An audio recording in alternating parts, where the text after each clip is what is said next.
Welcome back to the Gruber Morning Show. I'm Pete Gruber, and our co-host today is Mark Schaffner, our CFO. Good morning. Zane is traveling, and we expect him back Thursday. So Mark will be filling in today, and Mark is very much up to speed on EVs, drives them, has been driving them for many years, and we want to encourage you to send us your questions and let us know where you're from when you send those questions. We will try to entertain all the ones that come through. And it looks like we should probably start with some questions that got backed up from the last show. Does that sound good? Definitely does.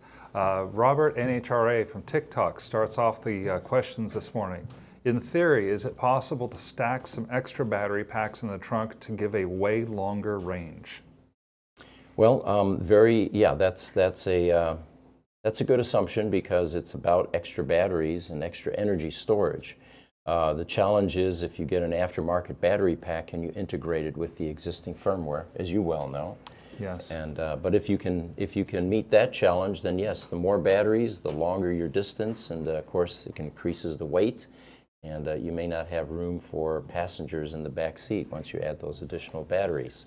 But that is how you do it. Donnie Boy also has a question from TikTok. Do you folks offer repair training? You know, we get asked that all the time, and we are going to be putting a frequently asked questions section on our website, and YouTube channel would probably be a good idea too. But the difficulty in us offering training is we just don't have the bandwidth currently to add those kinds of services. We're short-staffed often, and it would require people that can focus on that to do a good job with it.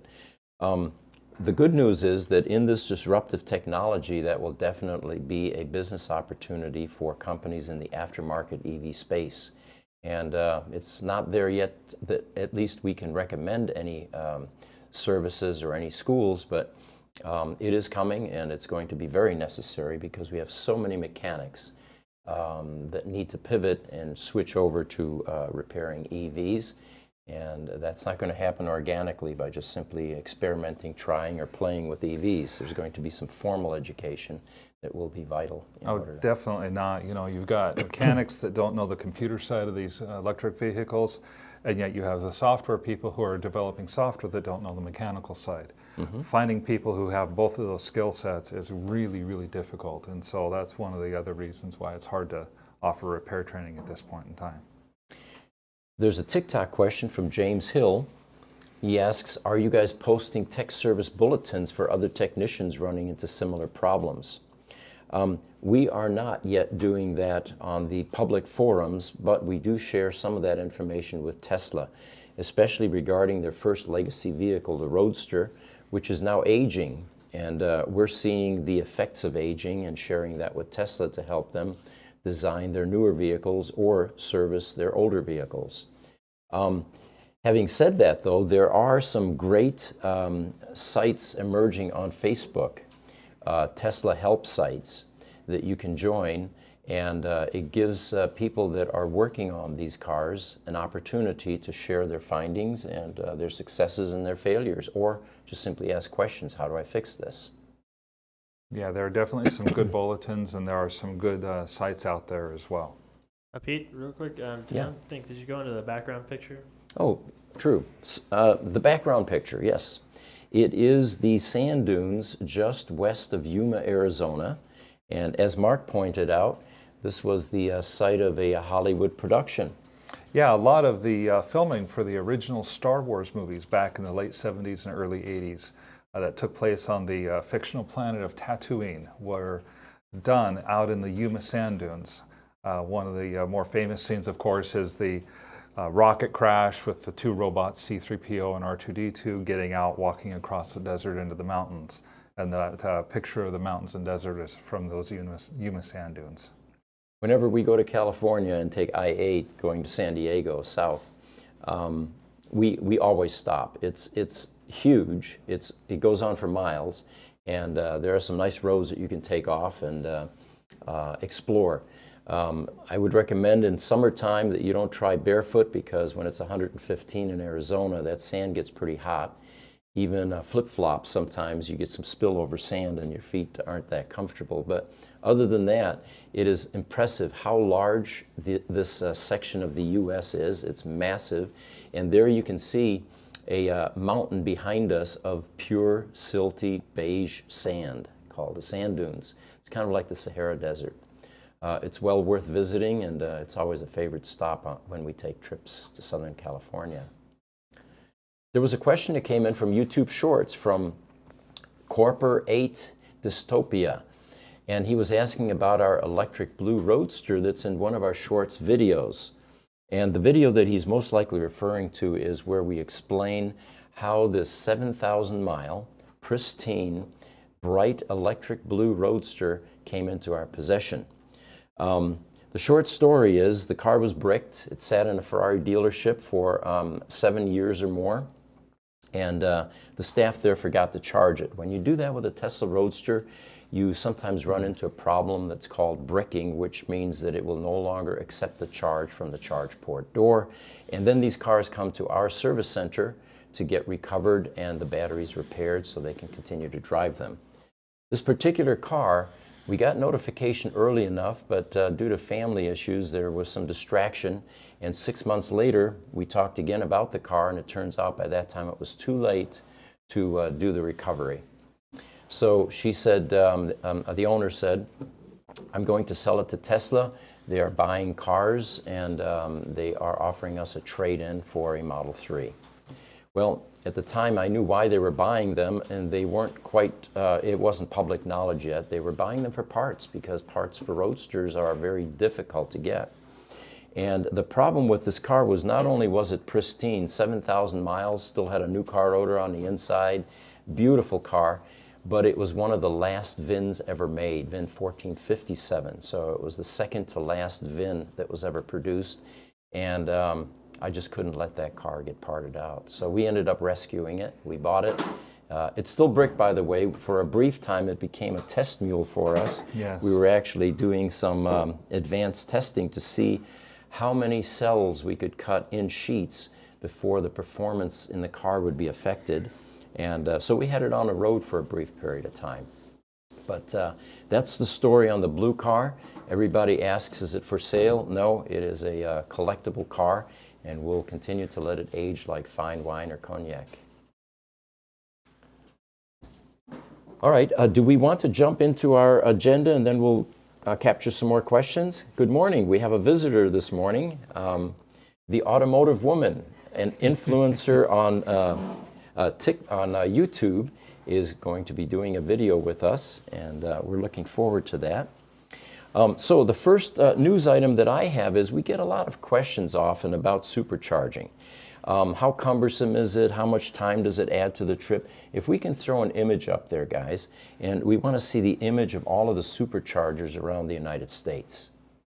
And it's pretty impressive. I probably should have gotten a count here. I don't know how many dots there are, but I'm sure that if we Google that, we can find that. And I believe there are close to 1,000 different superchargers now across the United States. Is that right? And overall, almost 5,000 supercharging ports. Okay. And you can see there's, you'd be hard-pressed to find any place where you don't have a supercharger. Of course, that always plays into range anxiety. Will I run out of juice while I'm on the road? Well, here's what one of the Quora readers actually said, who owns a Model S and does a lot of traveling. First of all, he's showing the supercharger map, and then he says when you're traveling, there's only one thing that you must do, and that is enter the destination, and he usually does it by voice control. You can talk to the car, in other words. I'm going to, you know, this location. What then occurs is, and can we bring up the next image, guys? It's the map, the supercharger map. The car actually calculates your distance, state of charge, anticipated power used per mile, and destination, and then it builds a supercharger route map to your destination. So you can see exactly where you'll be stopping. It's a low resolution. Yeah. I think it gets the point across hopefully there. And then from there, when you get close to your next supercharger location, it tells you, and then you go off to charge. It's that simple. So you don't have to, do your own maps, do your own calculations. They say that the average charge time is about 20 to 25 minutes on average. It's relatively cheap, about half the price of gasoline. And they say it's heaven for planners and people who like to control their trips. I would totally agree with that. You know already, my wife and I drive a Model S. We have a Gruber Motors Model S, and we've taken several trips to Los Angeles from here in Phoenix. It's so easy to make that trip. A trip to Los Angeles from Phoenix is usually about 6 hours or so, 6.5 hours. We do it in about 7.5 to 8 hours with the charging. All that means is that when it's time to stop, we're stopping at a supercharger instead of a gas station. Instead of the 20 minutes to fill up with gas, maybe it's 30 to 35 minutes. The nice thing about these superchargers, they're always next to ice cream shops or restaurants or something like that. So if you have just a little bit of time to plan, it's very easy to do. So you do stop a bit more often, but they had the foresight, like you said, to put them into infrastructure places where you can get a meal and Yes. watch a movie, whatever it is that you like to do. So that's the story on superchargers, and it's not really that difficult. All of the people that I know that drive EVs, I think range anxiety was one of the first concerns that we had as we began driving them. And after you become comfortable with them, you realize there's really no need for that kind of stress. Oh, absolutely. Most cars or most trips that you take in a car are going to be 30 to 40 miles or less. And even when you have an EV that only has 100 miles, like the Nissan Leaf or the Kia Soul that I used to drive, range anxiety was rarely an issue for us. Usually you're going somewhere, even if you're going 25 or 30 miles, you're going somewhere where there's going to be a charger. So it looks like we have another question from a YouTube audience member, Alex W. First question, he says, thoughts on Aptera changing their mind on adding quick charging? I wasn't aware that they were deviating from that. Most manufacturers are definitely including that because of the convenience and the speed during travel. Now, let's go back though and talk about that for a moment. Aptera is a three-wheeler. It's one of the EVs that's pretty progressive in that they have a solar panel roof. And you can get a 40-mile charge just by solar. So if the average commute in the U.S. is under 50 miles, essentially this car never would need to charge, because if you live in Arizona and you have constant sunshine, you're always going to have a full tank of gas. Yes, that's absolutely right. Even in places that are a lot more cloudy, like Seattle or something like that, you can still get 20 to 30 miles a day on that Aptera charge just over solar. Plus, if you're like most EV owners and you have an Aptera, you're plugging into home, you're not quick charging, but you're charging overnight. So you plug it in, it charges overnight. In the morning, your battery is completely full. You have your 400 miles. Very cool. So it looks like we've got a bunch of questions stacking up here. Let's entertain a few more of those. Instagram, InstaRay23. Good morning from Buffalo, New York. Good morning. Good morning. InstaRay. Looks like another Instagram viewer, AJR_16. Good morning from Canada. Well, our visitors today are from Canada as well. TikTok, Joe Sansoni, two asking the same. Why are you guys wearing sunglasses inside? And then he puts a smiley face up. Why are you guys wearing sunglasses? Just curious. Well, the sunglasses has become a huge issue and a huge visibility point for our podcasts and our videos. And we will eventually release details as to why sunglasses are always associated with our content, our videos, and our podcasts. But until that time, we're going to leave the suspense rest, and we will eventually share why this is taking place. So on TikTok, Tesla21 asks, how can I get more range? I have a standard range car. Well, the only way to do that is to change your battery. That is, of course, available with Teslas. You can go in the 100 kW cars up to 90 kW. So you can go from 40, 60, 70, 75, all the way up to 90. The reason they don't like you or don't allow you to go to 100 in one of those cars not built for the 100 kW, there are some structural changes, suspension changes, seat belt deployment and timing, even seat placement on that 100 kW car that Tesla makes. And they won't support it if you try to shoehorn a larger battery in that car than it was intended to have. There's a video, if anyone is interested, on our YouTube site that goes into much greater detail as to what the issues related to that are. All right. And then on TikTok, Good Morning Gentleman from Donny Boy. He asks, are there any recommendations for being a Tesla dealership? Well, Tesla isn't setting up dealerships. They wisely avoided that whole business strategy of a manufacturer making EVs or cars and then selling them through dealerships and allowing them to provide service. At the time, Tesla felt that they would get much better control of the process by selling cars directly, which of course made them run afoul with an organization called NADA, National Auto Dealers Association, which for many decades had successfully lobbied to prevent auto manufacturers from selling cars directly to end users. Many states at the time would not allow Tesla to not only sell their cars in that state, but to open service centers. Very powerful lobby, and eventually they've, all of the other EV manufacturers that are coming along now are chipping away at that and getting rid of that, that type of legislation. There was just, in fact, in the last podcast, we talked about a court case in Illinois. It was IADA, so the Illinois Auto Dealers Association sued Lucid and Rivian for selling their vehicles directly. And the court judgment finally came through, and Lucid and Rivian won, which of course makes a lot of sense. You know, we live in the information age. Those of you that buy things these days, yeah, it's fun to go to the mall and shop and browse and, you know, try clothes on or whatever. But the majority of people nowadays buy things online. I love Amazon.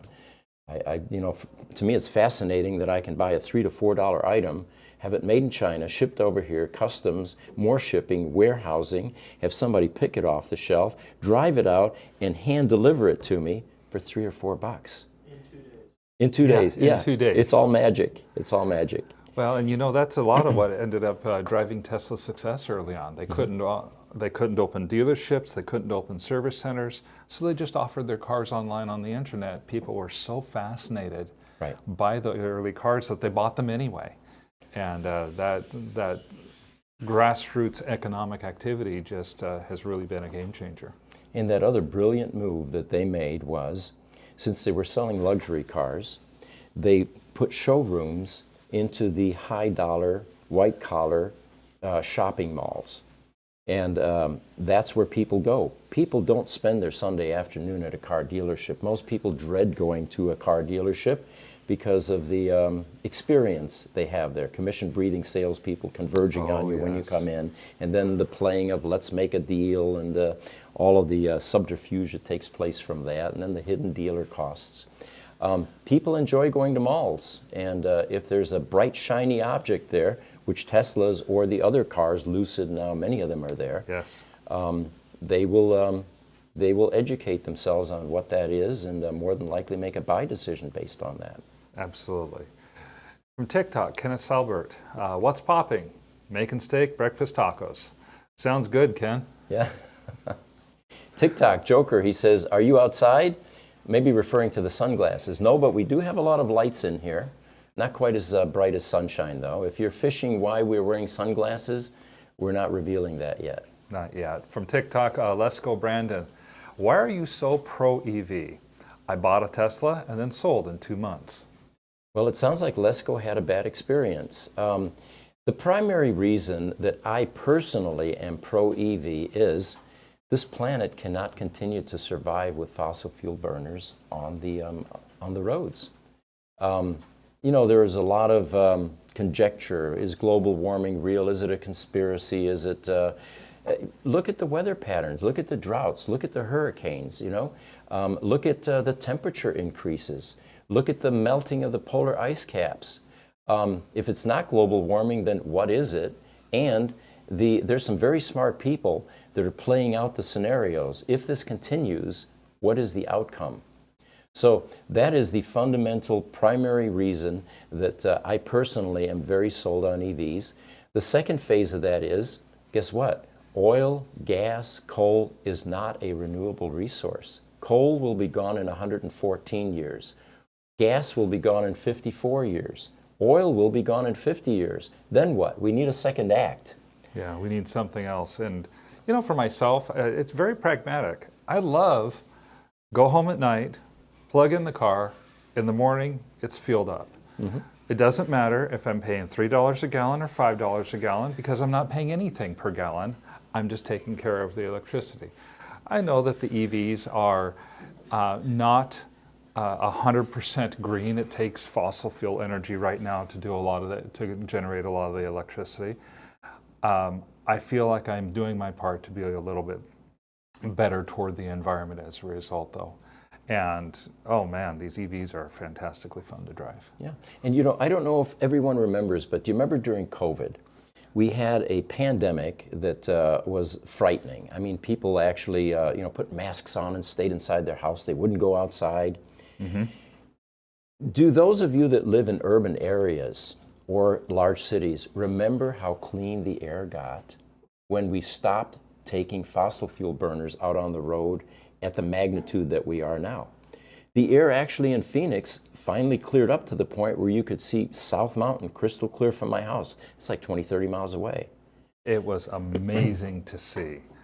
From where I lived in the western Phoenix area, I could look out across the valley and see the Four Peaks almost 70 miles away, and it was just as clear as day. Mm-hmm. And those of you that watch television and see the medical commercials, you know, respiratory problems, there has to be an impact from the damage that we're doing to the air that we're breathing. So there are a number of reasons, but looks like we've got a few more questions here. Yes, Abner Lobos 2001 says, hello from Belize. Belize, wow, sounds like a great place to be living. YouTube, Phoenix EAA. A search shows 1,498 supercharger sites in the U.S. in September 2022. Tesla said they're going to triple that in 2023. That's, by the way, information from Jiminy Stack, who is one of the godfathers here locally in the EV scene. He was into EVs before the rest of us were.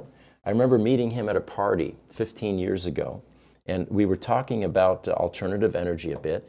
And he's the only guy I know that carries an 18650 cell in his pocket to demonstrate and show the amount of energy that you can pack into a lithium-ion cell. Wow, that's amazing. Thank you very much, Jim, for that extra information. That was very useful.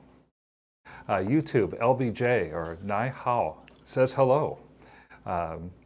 Hello from, looks like possibly from China. Yeah. I don't read Chinese either, but it's ni hao. So those of you that know what that means, welcome, first of all, LBJ. Instagram, Enrique1991. Good morning from San Jose. Question. I have a 2013 P85 Plus. When supercharging, it only goes up to 75 kW and goes down from there as charging progresses. Is there a reason why I can't reach 150 kW charging? You know, there's a lot of, this is a common question. Tesla has allegedly trimmed the older Model S's or the older Teslas at the supercharger level. Now, none of that has been confirmed, but a lot of people are beginning to see that kind of degradation. We're not certain whether that is battery aging or whether that is an intentional effort on Tesla's part to make sure that these older legacy batteries do not get overcharged. You know, I happen to have a 2012 Model S that I'm driving. I do see the same kind of thing. When I'm low on charge and go to a supercharger, it starts off and goes up to about 75 kilowatts. I did a little research on my own because I had kind of the same question. Why is it that my car won't charge at 150 kilowatts or 250 kilowatts? Part of it is simply the wiring and hardware inside the car. In 2013, the fastest superchargers were 75 kilowatt. Good point. As the charge on the battery gets higher, it gets closer to that 100%, the battery management system does automatically dial down the kilowatt hours that it will allow to come into the battery, simply because it doesn't want the battery to overheat. So it takes my car almost as long to go from 80% to 100% as it does to go from 20 to 80%. Fascinating. I've got a news item here. Tesla Model Y surges to second most searched vehicle after price cuts. This is Edmunds. If you remember, during the price cuts, we weren't really sure what the impact of that would be, but it definitely met the objective. We had graphs up in the last podcast, and it showed inventory levels way up here, and suddenly there was a sharp drop. So more cars are being sold, and more cars are going into ownership. And so it was a very successful move on Tesla's part. You know, this is going to be potentially really disruptive. In 2022, initial reports have said that the Model 3 was the third highest selling model of vehicle, whether electric or gas powered. And that for an electric vehicle to be that high on the list of best-selling cars was simply phenomenal. Seeing the price cuts on all of them, for the Model Y, for the Model 3 and everything, is going to continue to drive that and make Tesla one of the largest manufacturers by delivery in the world. In the world, yeah. And what's also amazing is that in the span of just a decade, they have displaced many of the incumbents that used to reign and be the top sellers in certain categories. Yes. And but anyway, it was badly needed.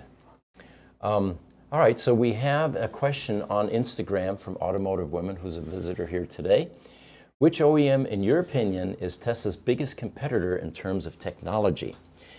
Can we throw up an image, guys? And it's the competitor image, and it is an article that was posted just this week showing which competitors they feel will be the ones that are chasing Tesla and have the biggest opportunity to displace them. It's in the stock image? yes, I think it's the stock image. Let's throw that one up. Actually, There are definitely some big competitors that are coming out in different areas. Rivian is kind of taken the world by storm a little bit in the SUV area and the truck area. Lucid is that's the one. yeah, and Lucid is also working in the electric luxury vehicle range. You know, the first thing I noticed about this report was there are two companies at the top of the list as the potential for the most able to displace or unseat Tesla. And these were companies that we thought were on the verge of bankruptcy. The fact that they made this list may indicate that things are turning around for them. Ford is obviously in the EV game now in a big way. Everyone's concern was, can any of these companies, these incumbents, pivot and change their production lines over to EV? And it's not just the production lines, the existing infrastructure. It's also the staff that they have, and which includes union-based staff, which is more expensive than non-union staff. But Ford and General Motors are at the top of the list, according to this article. Toyota, of course, has always been a very large automotive manufacturer. And then we have some others here that that people should recognize. NIO, Chinese company. BYD, very large Chinese company. And then, of course, Lucid and Fisker. And, you know, there's a lot of suspicion and fear about any of these companies going under. And whenever Lucid comes up, I know we talk about that often, you have to look at who's funding these companies and what their appetite for continued funding is. I mean, we're talking about the Saudi investment fund. These folks need a second act. They know that oil's going away, and EV is a logical choice for them to move into. They don't have money problems, and they are in a position where they can hang in there as long as they need with Lucid to make sure that they become profitable. Absolutely. You know, they're not the only oil oil generating entity, as it were, that's making a huge investment in EV. I know, topic switch a little bit here, but Shell recently acquired Volta Charging for the exact same reason. They're a big, profitable oil company, largest profits ever. Volta is a small startup EV charging infrastructure company that seemed like it was just a match made in heaven. Mm-hmm. All right, a YouTube Shorts question from Paratosh P. Electricity is going to increase a lot in the future. Any thoughts? We have a video on this, and we were unsure too whether the grid would be able to support all of the EV infrastructure. And whenever we do a video, we have to do research. We have to, get all of the facts together so that we can come up with some opinions. It turns out that we were pleasantly surprised that there is enough grid infrastructure evolution and development where at this point it doesn't seem to be a concern that we'll be able to keep up. But one of the things, Jesse, did you have fusion. something? Electricity will be free in 10 years. Yeah. Fusion. Yep. We are definitely pro-fusion and waiting for that to replace some of these other forms of energy storage. Now, talking about that though, I'm sorry, I lost my thought here. That's okay. While we're, let's go back one question. There was one really good question that I didn't want to miss, and that is from Van Goat Wagon on TikTok. He says, "Good morning, smart people. Any new news on the hydrogen front?" We have the list of 7 vehicle stocks that are vying for Tesla's crown. Toyota makes a lot of news about how much they're trying to invest in hydrogen and hydrogen fuel cells. So I was a little surprised to see them on that list, actually. Sure. Well, Elon has a very pointed opinion about hydrogen. He said it's foolish. It's it's a lot of plumbing. It's going in the opposite direction. We're trying to simplify things rather than create more complexities. It's kind of like this new Corvette that they came out with. It's a hybrid Corvette, and I have a strong opinion on that, guys. It's a Prius on steroids. What you've taken is all of the maintenance required for an ICE drivetrain and combined that with an electric drive train to gain what? Some extra horsepower. There's, I think there's an 8-cylinder engine in that. Is that right, Juliana? I don't know yet. Yeah, and it just seems like, granted. V8, Yeah, there's a V8 in there. It's not going to make the noise that people are expecting from a wedge-shaped hypercar, right? Right. But it just seems like the wrong direction. So hydrogen, I think there are very few companies left working on it. And time will tell whether this is going to be viable. It certainly isn't now. I don't know I'm not sure that it ever will be. It may end up becoming one of those historical things like the Betamax versus the VHS. Yeah. Betamax was the better technology. Didn't matter, it lost. Right. TikTok, Van Goat Wagon has another question here. It says, this may be a dumb question. What charges the 12-volt traditional battery in EVs? DC to DC converter. Highly inefficient. You're taking 400 volts DC or 800 in Europe. You're changing it to AC, reducing the voltage through a transformer, changing it back to DC 12 volts, and that's what charges the traditional 12-volt battery. Now, the other question is, why do you have a 12-volt battery in an EV? Well, they can't run 400 volts to the headlights, the door locks. They would be killing mechanics, electrocuting them. Mm-hmm. So to make it safe for the mechanics, they stay with 12 volts. As Tessa pointed out, there are better voltages, though, for the low voltage devices, including 24, 36, and even 48 volts. 48 volts isn't going to kill you. 400 volts could. It is still a problem. It's a design challenge, and they haven't solved it well yet. On YouTube Shorts, Paratosh P says the Porsche Taycan is rumored to have 1,000+ horsepower. It might be lighter as well. Will Porsche beat the Model S Plaid? Well, time will tell. We'll see a lot of videos if that's the case. I think the latest video we saw was the Isn't that an SUV? The Lucid. Yes, we had the Lucid Sapphire versus a Model S Plaid versus a Ducati motorcycle. And the Lucid put out almost 1,100 horsepower, if I remember correctly, on their Sapphire model. And the Lucid won. It was an iconic experience at a quarter-mile track, or maybe longer, where they lined up a Lucid Sapphire, a Tesla Model S Plaid, a Bugatti Chiron. I mean, this was a $4.2 million car, and a sports bike. Now, the sports bike I understand because I drive a P90D Ludicrous when it's running, and at a light, sometimes one of these neon brightly colored sports bikes will pull up alongside me, and you can hear them revving, and they obviously want a challenge, and I'll give it to them if it's safe. The first 200 feet, I own the asphalt. I watch them in my side view mirror, their front wheels up in the air, and they're trying to get enough traction with that one wheel. Then they blow by me doing 90 to 140 miles an hour in a residential neighborhood, and that's not me. I'm not going to do that. Right. I already won. Yeah, exactly.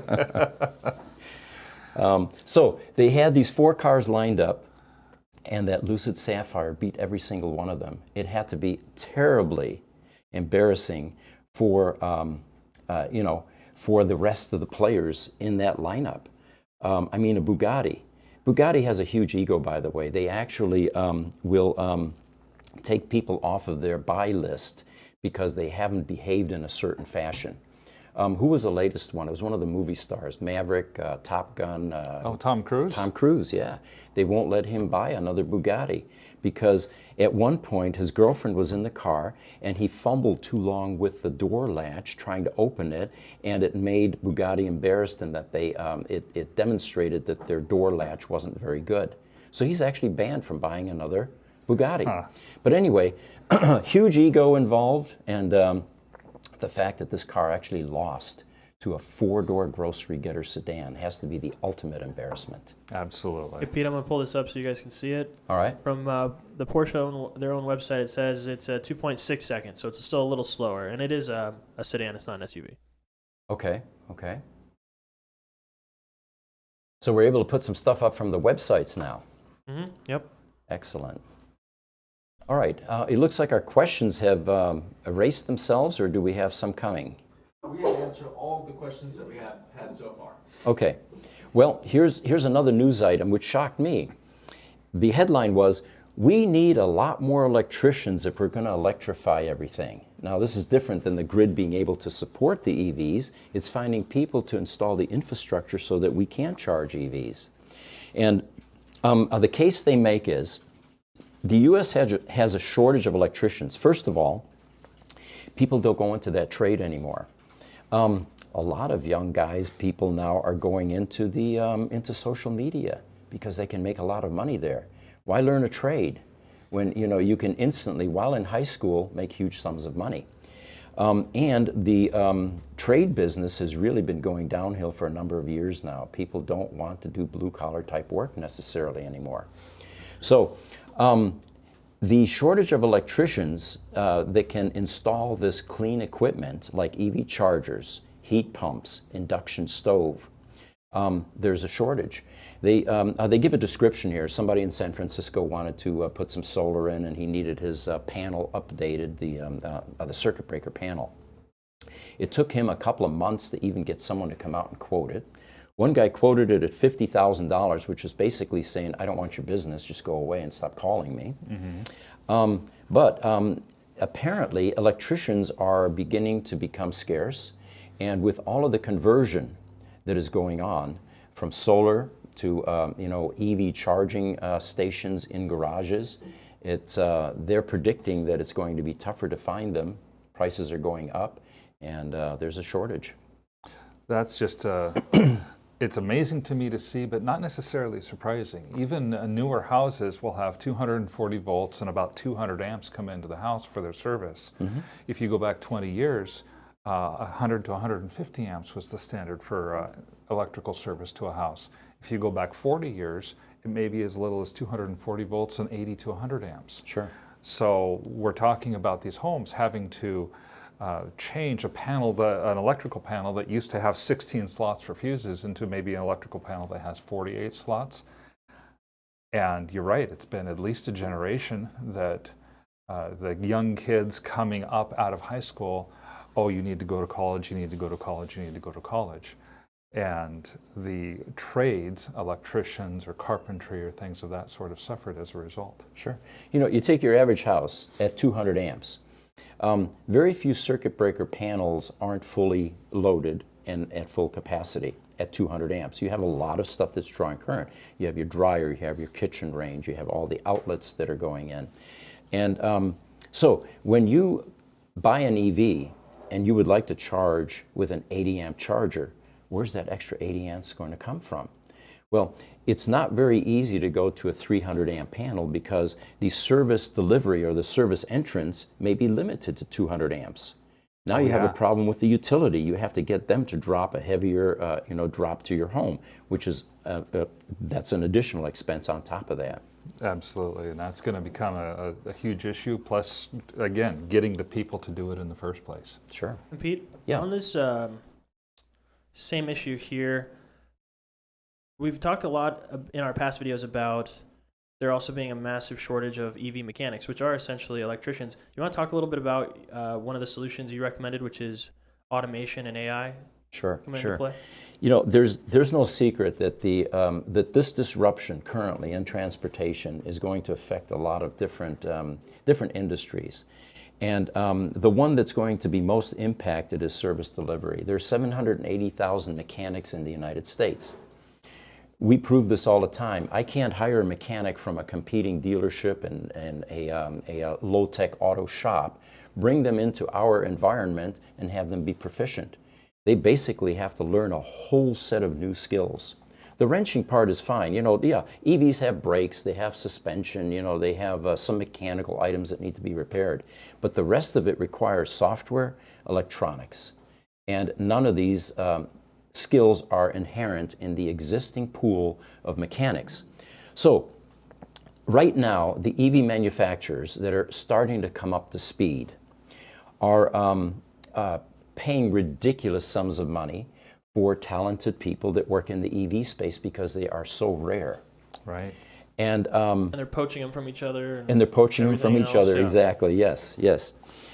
So the only answer here is, because they're not going to be able to generate those skills quickly enough. There aren't any schools yet of any magnitude that are cranking out EV technicians, and there probably won't be for some time until they nail down their curriculum and they get qualified teachers to teach these programs. Right.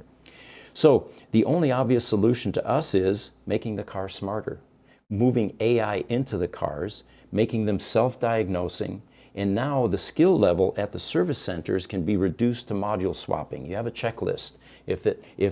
Change this, if it doesn't work, change that, change this, and eventually you've got a fix. This is exactly what happened in the 70s in the last century and the 80s when computers became ubiquitous. Every company had to have a large mainframe, and there was a severe shortage of technicians. I know this because I was one of those mainframe repair guys, and we were in great demand. We were the resident wizards. We would walk in and a production facility would be shut down because the mainframe computer had quit. And when we walked in and worked on those that front panel and brought everything back up, people would bow. But the point here is there's a severe shortage, and the only way to do this, as back then, was to simplify the repair. And they would literally take people off of the secretarial pool, move them into vans, give them a whole bunch of parts with that checklist that I mentioned, and they would go out and just simply do process of elimination troubleshooting. And the worst part is all the parts that they changed that didn't resolve the problem, which were good, got thrown away. They couldn't reuse them. They were used at that point in time. The same will happen with cars, is my prediction. We're not going to have the skills necessary to repair these cars. And a scenario that I ran off for Juliana and her social media team yesterday was, the cars already talk to the mothership. Every Tesla vehicle is a node on the mothership in Fremont. And it knows where every car is, what it's doing, how fast it's going, how long it's sitting at that restaurant. It's not inconceivable that the car can collect diagnostic data about its functionality, report that back to mothership. Mothership then polls the service centers in that area. Do you have this part? And if so, let's get this processed. And then with self-driving, eventually, that works, that car a loaner car would be dispatched to the owner's house. The car would drive itself down to the service center, and then the process of elimination troubleshooting would start. I could see that absolutely happening. You know, Tesla is kind of going that way with their toolbox suite of tools. Right. Because so many of their mechanics are in that stage right now where they know how to replace an entire module, but they have no idea what to do, nor have they been told or taught how to fix any kind of the components inside that module. So if there is a battery module that goes bad in a battery, they tell the person, you need a new battery. Because they're not trained to break into the battery and diagnose the individual module. And of course, therein lies the aftermarket opportunity. While that car is under warranty, the owners will let them knock themselves out doing module swapping and changing parts that are good. As soon as that car is out of warranty, they're going to want to find a company that can find root cause, that can open up that box that is failing and do a component level repair rather than changing the whole product. Absolutely, it's all dollars and cents at that point. We have a couple other questions from TikTok. Van Gogh Wagon, love the new kid co-host, great energy. I really appreciate the comment. I don't know that I would call myself a kid per se. Well, he's younger than me. Maybe that's why. That's a good way to put it. I'm filling big shoes of Zane's, so I'm glad to be able to do it, and like having Zane here as well. We've got a TikTok question from Don't Spy on Me China is his name. He said, someone told me that Tesla batteries are now sealed and can't be serviced. What we're talking about there is the Sandy Munro video where he got a Model Y battery, a structural battery pack with 4680 cells, and they tried to peel it open like a can of sardines, and they really ran into a lot of problems trying to get inside that battery to do any kind of reverse engineering and, of course, repairs, which they don't do. The jury's out as far as we're concerned. One of the things that makes aftermarket people like us successful is we take challenges like this and we innovate and we find ways to solve that problem. Right. So just because Sandy didn't find a way to repair that battery pack, that doesn't mean that we're in the same boat, and we need to figure out how to do it. That's part of our mission. That's not what he does. He doesn't repair batteries, right? He's the tear-down titan, yeah. Correct? Yeah. Yeah, and we're the guys that just don't know how to take no for an answer. We don't know that something can't be done. Even if we can't do it the first time, we eventually figure it out. Plus, there are so few of those new style of batteries with the larger cells in them. I believe they've only been delivered maybe a couple of months and only in the Model Y at this point. And if you look at the economics involved there, you've got a 1,000-pound battery pack, and typically when you have a failure, it'll be one component in that pack, just one. They don't all fail simultaneously. They're fairly new batteries. So why throw the whole pack away if it is one item that has failed? So it makes much more economic sense to repair. Of course, at the Tesla service centers, they can't do that. They don't have the facilities, the staff, or the experience to work inside any of this product. It's far more cost effective and economically feasible for them to do like they did with the computers in the 70s and 80s, is to just simply swap and toss. Yes. Coreglass from YouTube asks, do you think the Cybertruck will have vehicle-to-grid? Also, do you think anyone will offer DC CCS domestic EV chargers for vehicle-to-grid? You know, I think that the V2G concept has become so popular, especially with Ford's success with the F-150 Lightning, which is vehicle-to-home. Everybody has heard the story about the Hurricane Ian hitting, power being out for 4 days in some neighborhoods, and a Ford F-150 Lightning truck kept the freezer and the refrigerator and some of the heaters running in a home for up to 4 days. I can't imagine that anybody like Tesla is at this late in the game going to ignore V2G or V2H at least. It's so simple to do. Yeah, from what I understand, you get the Ford Lightning, for example. If you're getting the Ford Lightning with a large enough battery to do V2H, they're also going to send out a technician to install that charger for V2H for you as part of the cost of the car too. YouTube, Trucker Alistair, he's been with us before. Let's see, there he is. Good morning from Canada. Did any big EV Chinese companies ask you for selling or repairing their cars? No, they haven't come yet, and one of the predictions we also make is with the service delivery issues, they are eventually going to have to outsource to companies like us. Unfortunately, there aren't many companies like us that are experienced in the EV space. So at some point in time, we do expect the U.S. manufacturers to come to us, or even the foreign ones that have a large installed base here.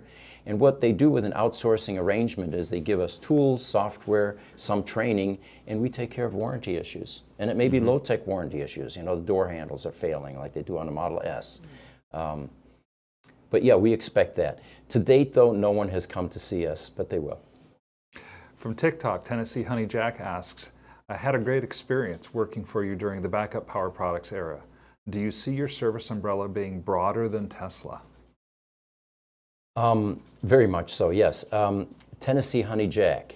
So you worked for us at one point in time in the critical power business. I'd love to get the full name so that we know who you are, and we'll say hi again. But so the question is, do you see the service umbrella being broader than Tesla? I'm assuming that you're asking whether it will be larger than critical power, and the answer to that is yes. Critical power is business to business.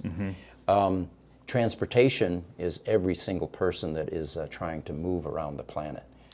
Much larger installed base, in other words. Absolutely, and not only are we, right now we're all we can handle with Teslas.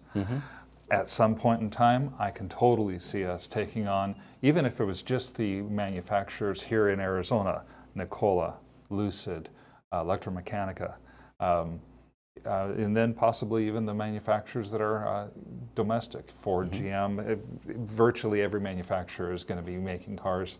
It's just a matter of time, I think, before we get larger to be able to take on some of those other brands. Sure. Van Goatwagon from TikTok. He says, my 14-year-old son loves cars and wants to get into the business. Which direction do we steer him in?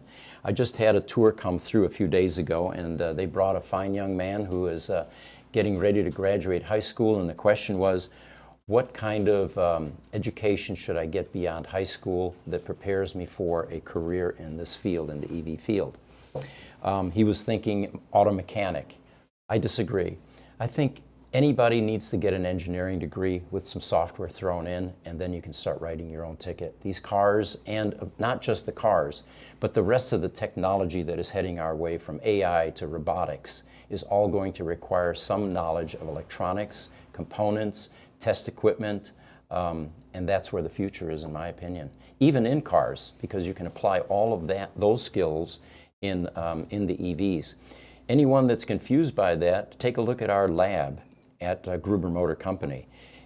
There is as much electronics work that takes place as there is low-tech auto out on the floor with the brakes and suspension and tires and, you know, that sort of thing.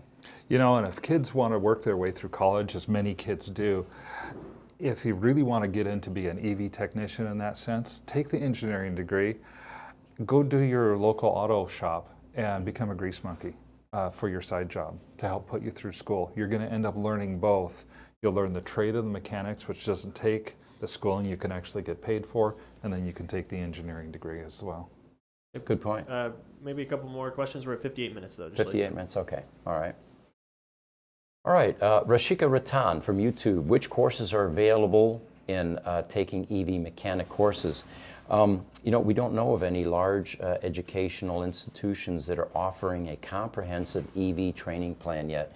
Tesla for a while was fooling around with an acronym that was called START, and they were encouraging community colleges and secular educational institutions to adopt EV programs, and they were supporting them. But I'm not sure that it ever got off the ground. But it is coming. It's going to be the next gold rush in education. Absolutely. Well, from YouTube, Chris Barker asked, could Gruber Motors give a tutorial video on what an end user can safely use in the Tesla service menu, such as battery health check, et cetera, et cetera? You know, my best answer to that is we have over 200 videos out there on YouTube now, and many of them are tutorial videos where we open up certain things and we show the repair processes. That's probably a good place to start, is review all of those videos and see if that answers the question. We'll have more of those this year too. Tutorials to come. Yeah, that's true. Yeah, we that gets back to the, are we able to or willing to provide education? And one of the easiest ways for us to do that at this point is to do the tutorial videos and post those out on YouTube or other mediums as well. We have time for any more questions? Yeah, I mean, it's up to you guys. We can Okay. keep going. We're at 1 hour now, though. Well, let's do YouTube Shorts. Paratosh P. Electric cars' horsepower is going on and on like the Rimac. Isn't that a safety hazard for having 1,000 horsepower in a sedan that goes 0 to 60 in 2 seconds? Are future electric cars going to be dependent on horsepower? You know, I think it will all stop once we start hitting G-forces where people black out. And we're headed in that direction. You know, the performance keeps on getting crazier and crazier. But yeah, the average person is not used to that kind of horsepower. There are safety issues, there are medical issues. Even myself, on a Sunday morning before I've had breakfast, with my P90D Ludicrous, that's a 0 to 60 in what, 2.8 seconds or something? Yes. I would get out on Thunderbird Road, of course no traffic by the time I'm up at 6 o'clock in the morning going to Dunkin' Donuts, and I would mash that pedal, and oftentimes I got queasy. It was that much torque and that much horsepower pinning me back in the seat. Now can you imagine a sub 2 second car? Anyway, there will probably be some safety issues that will be considered fairly soon as these EV manufacturers try to outdo themselves to get the fastest 0 to 60 time. On YouTube Shorts, Andrew Barnes asked, will there be a cap on power to weight ratio for standard road vehicles? I hope the government doesn't get involved in legislating any of this. That's my answer to that. I'm hoping not. You know, it definitely is a new frontier. You've got vehicles that are anywhere from 1,000 to 3,000 or 4,000 pounds heavier, so momentum is going to become even more of an issue as time goes on. We'll just have to see how that one goes, though.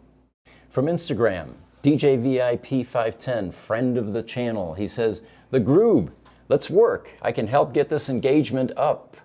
They used to call me that in high school, by the way, so I don't know if this is one of my old high school buddies, but what is amazing, by the way, is I've had 2 surprises doing these podcasts in the last 6 months. One of them was from a co-worker in 1966 when I had my first high school job in a radio shop. Jair Bassi from Brazil, soccer player, came to Rochester, heavy accent, played for the Rochester Lancers, but there wasn't enough pay in that, so he worked at the radio shop.